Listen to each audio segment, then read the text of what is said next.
السلام عليكم ورحمة الله وبركاته. إن الحمد لله نحمده نستعينه ونستغفره ونؤمن به ونتوكل عليه ونعوذ بالله من شرور أنفسنا ومن سيئات أعمالنا. من يهده الله فلا مضل له ومن يضلل فلا هادي له وأشهد أن لا إله إلا الله وأشهد أن محمدا عبده ورسوله. أما بعد، آپ نے عہد کیا ہے اللہ تعالیٰ سے اشہدو ان لا الہ الا اللہ واشہدو ان محمد رسول اللہ پڑھ کر کے آپ نے یہ اللہ سے وعدہ کیا، اللہ میں گواہی دیتا ہوں کہ تیرے سوا کوئی معبود برحق نہیں. آپ حق کی گواہی دینے والے ہیں.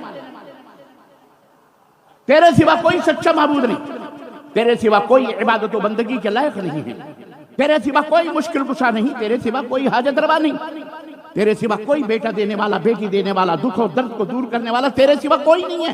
اونچ اور نیچ کرنے والا، خافض و رافع، پستی اور عزت سے نوازنے والا اے اللہ تیرے سوا کوئی بھی نہیں ہے. یا آپ نے اللہ سے عہد کیا ہے، آپ نے اللہ سے یہ عہد کیا ہے کہ یہ سر جھکے گا تو اے اللہ تیرے دربار میں جھکے گا، یہ ہاتھ اٹھیں گے بار الہ دعاؤں کے لیے تو اے اللہ تیرے لیے. یا آپ نے اشہدو ان لا الہ الا اللہ پڑھ کے یہ عہد کیا ہے. آپ خیر امت اس وقت کہلائیں گے جب آپ اپنے اس عہد و پیمان پہ قائم و دائم ہو. ایک شخص شادی کرتا ہے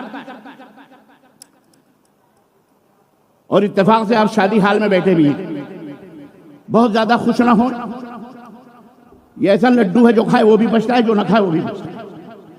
کتنے لوگ رو رہے ہیں اور کتنے لوگ ہنس رہے ہیں. بہرحال اللہ سب کو توفیق عطا فرمائے.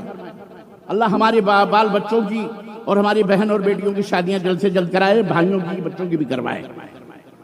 شادی میں مثال کے طور پر آپ کو بتا رہا ہوں. آپ شادی کرتے ہیں، 3 لفظوں کا مجموعہ ہے، 4 لفظوں کا قبیل تو ایجاب اور قبول.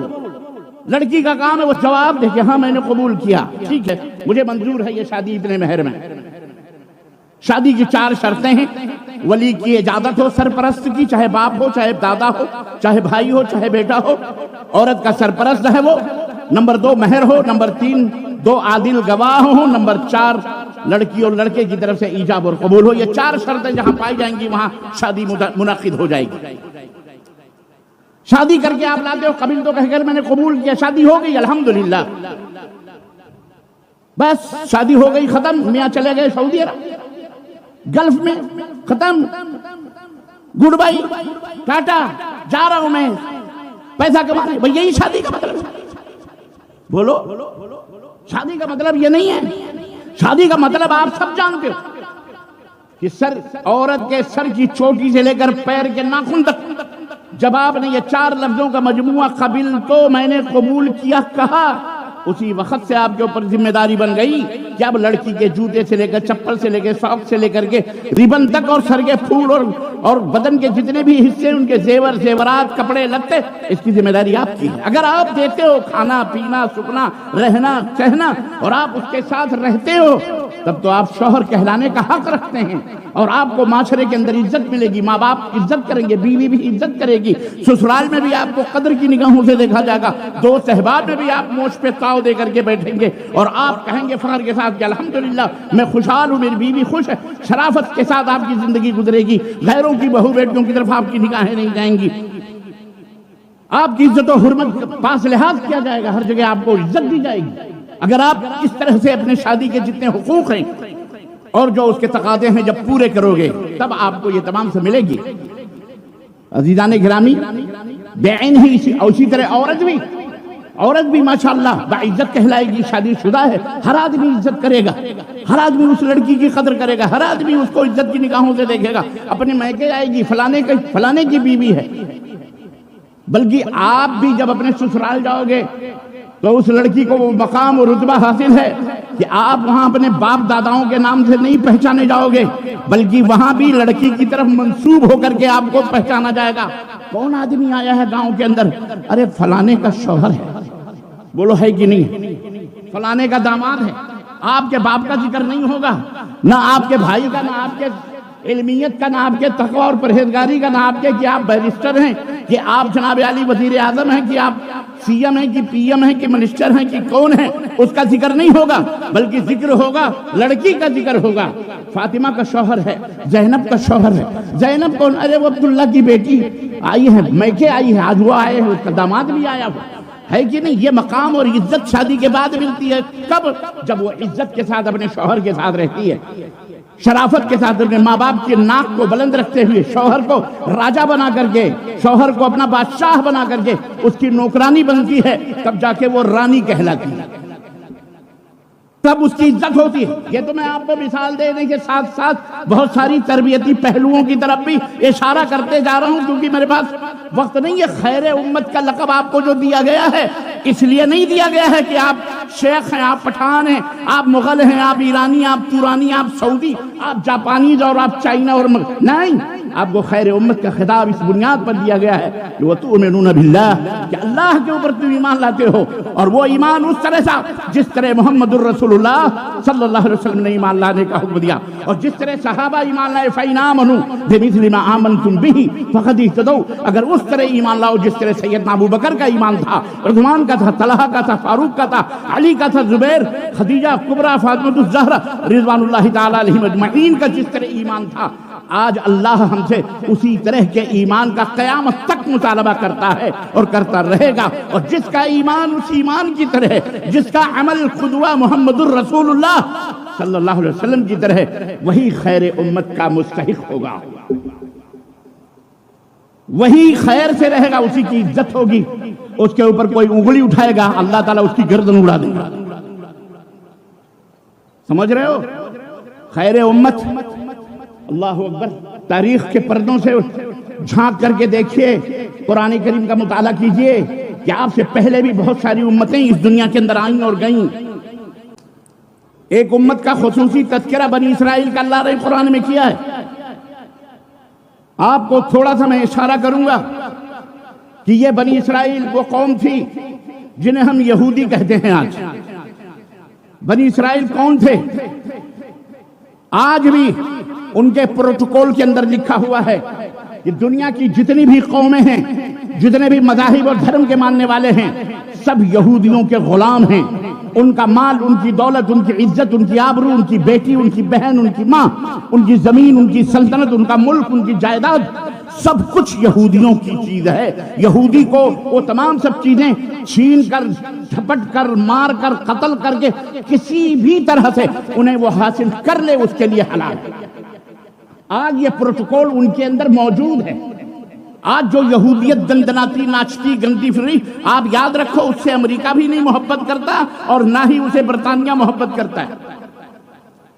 سب سے مکروہ اور ناپسندیدہ قوم یہودی، اور اللہ نے قرآن میں بھی فرمایا اِنَّ أَشَدَّ النَّاسِ عَذَابَةً لِلَّذِينَ آمَنُوا وَالْيَهُودُ، اے مومنو تمہارے بدترین دشمن یہودی ہیں، اس میں کوئی شک نہیں، لیکن یہی وہ قوم تھی، یہ بدترین، ضربت علیہم الذلۃ والمسکنہ، رب نے ان کے اوپر ذلت اور رسوائی ٹھونک دی، ان کے چہرے کو پر مار دی، وہ ذلیل اینما ثقفوا، وہ دنیا میں جہاں کہیں بھی ٹھہریں گے اللہ انہیں ذلیل کرے گا۔ اور انشاءاللہ آج جو کچھ بھی وہ کچھ حاصل کر رہے ہیں، اللہ نے فرمایا کسی بادشاہ کی آڑ لے کر یا دیوار کی آڑ لے کر کے بچیں گے، ورنہ یہ نیست و نابود کر دیے جائیں گے۔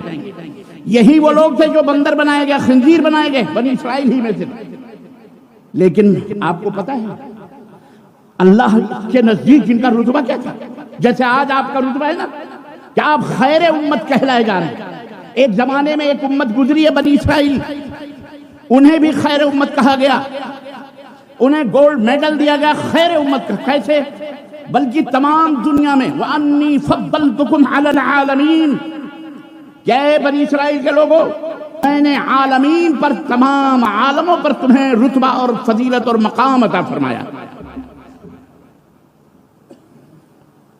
جب وہ چلتے تھے اسی دنیا کے اندر، دھوپ لگتی تھی تو بدلیاں آ کے ان کے سروں پر چھاتے کی طرح چھتری بن جایا کرتی۔ جب انہیں بھوک لگی، اللہ نے ان کے لیے آسمانوں سے من و سلوہ کا نزول کیا۔ اتنی محبوب، اتنی پسندیدہ، اللہ نے اتنا پیار کیا ان سے، اتنا رتبہ، اتنا مقام، وَأَنِّي فَضَّلْتُكُمْ عَلَى الْعَالَمِينَ کا خطاب عطا فرمایا۔ جیسے ہم کو خیر امت کا خطاب فرمایا گیا، ایسے ہی بنی اسرائیل کو خیر امت کا نام تو نہیں، لیکن وَأَنِّي فَضَّلْتُكُمْ عَلَى الْعَالَمِينَ، تمام لوگوں کے اوپر ہم نے تمہیں فضیلت اور مقام عطا کیا۔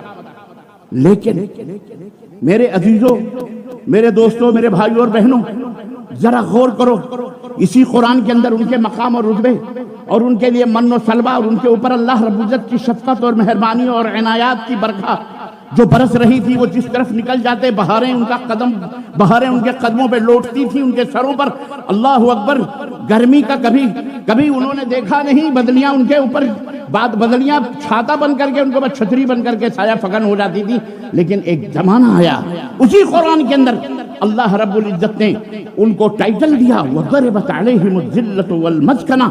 اللہ نے فرمایا یہ وہ لوگ تھے کہ ان کے اوپر ذلت اور رسوائیاں ٹھونک دی گئیں۔ وجہ کیا تھی؟ لعنت اور پھٹکار اور دھتکار کے مستحق بنے بنی اسرائیل۔ وجہ کیا تھی؟ وہی قوم جو جن کی تاج وری ہو رہی ہے، تاج پوشی ہو رہی ہے، جسے وہ رتبہ اور مقام دیا گیا، آج وہی قوم ذلت اور رسوائیوں کے عمیق گاروں میں، گہرے کھڈوں میں کیوں ڈھکیل دی گئی؟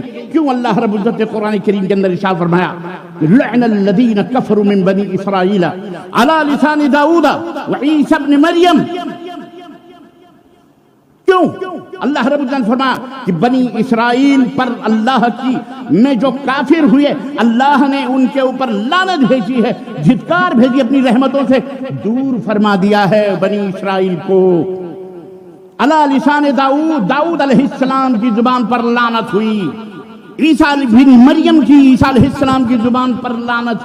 عیسیٰ علیہ السلام نے بھی بد دعائیں دی، داؤد علیہ السلام نے بھی بد دعائیں دی، لعنت بھیجی ان کے اوپر۔ کیوں؟ وجہ کیا؟ غور کیجئے، ہم بھی خطاب خیر امت کا لے کے بیٹھے ہوئے ہیں، ہمیں بھی اللہ نے یہ گولڈ میڈل عطا فرمایا نبی کریم صلی اللہ علیہ وسلم کی امت میں۔ مقارنہ کیجئے، موازنہ کیجئے، میچنگ کروائیے ذرا ادھر سے بھی ادھر سے بھی، کہ ہم سے پہلے قرآن میں اس کا ذکر کیوں آتا ہے؟ کیوں پچھلی قوموں کا ذکر کیا گیا؟ اس لیے کہ بس آپ پڑھتے جائیں، سمجھیں ہاں ایک قوم تھی، نہیں، عبرت کے لیے، نصیحت کے لیے۔ جہاں کہیں اللہ نے ان کو لعنت بنامت کی ہے، اے امت محمد کے لوگوں سنو، تم یہ حرکت نہیں کرنا، تم یہ کام نہیں کرنا۔ وہ کیا کام کرتے تھے معلوم ہے؟ اللہ رب العزت نے اسی آیت میں فرمایا، ذالک بما عصوا وکانوا یعتدون۔ دو چیزیں یہاں ہیں، اور تیسری چیز کا کانوا لا یتناہون عن منکر فعلوہ، تیسری چیز کا ذکر فرمایا اللہ نے۔ تینوں کو سمجھو، ایک تو یہ کہ اللہ نے فرمایا کہ بنی اسرائیل جو تھے ذالک بما نافرمانی کرتے، اللہ فرماتا سیدھے چلو، وہ لیفٹ چلتے تھے، اللہ فرماتا یہ چیز نہ کرو، وہ وہی کرتے تھے، اللہ نے فرمایا یہ نہ کھاؤ، وہ وہی کھاتے تھے، اللہ نے فرمایا سنیچر کو مچھلی کا شکار نہ کرو، ہیلے اور بہانے کر کے۔ آپ کو پتہ ہے وہ سنیچر کا شکار نہیں کرتے سنڈے کا، لیکن سنیچر کو میڑ باندھ دیا کرتے تھے، جو مچھلیاں جاتی تھیں وہ رک جاتی تھیں، پلٹ نہیں پاتی تھی شام تک، پھر سنڈے کو مار مار کے کھاتے تھے۔ ہیلے اور حجت کسی بھی طرح سے حلال ہو جائے۔ ذالک بما عصوا، نافرمان بھی تھے، وکانوا یعتدون، اور اللہ کی حکم کے آگے سرکشی بھی کرتے تھے۔ نبیوں کو قتل کرنا، گالی بکنا نبیوں کو، ان کی توہین کرنا، انبیاء کی، اللہ کے حکم کا مذاق اڑانا، یہ بھی ان کے اندر تھا، حکم عدولی بھی کرنا۔ ایک تو یہ دو کام کے تھے، تیسرا کام کیا تھا ان کا؟ ان کے درمیان کانوا لا یتناہون عن منکر فعلوہ، ان کے سماج میں، ان کے معاشرے میں برائیاں پنپ رہی تھیں، برائیوں کا زور و شور تھا، بے حیائیاں تھیں، حرام خوریاں تھیں، حرام کاریاں تھیں، لوگ اللہ کے حکم سے دور بھاگتے تھے۔ ان میں کوئی ایسا نہیں تھا جو انہیں ان برائیوں سے روکتا، انہیں منع کرتا، ان کے اندر برائیوں کے روکنے کے لیے کوئی گروہ، کوئی جماعت، کوئی ٹیم نہیں تھی۔ اللہ رب العزت نے کیا فرمایا؟ لعن الذین کفروا، یہ کافر ہوئے، اور اللہ کی لعنت نبیوں کے زبانوں سے اللہ نے دلائی، اپنی رحمت سے ان کو دور کر دیا۔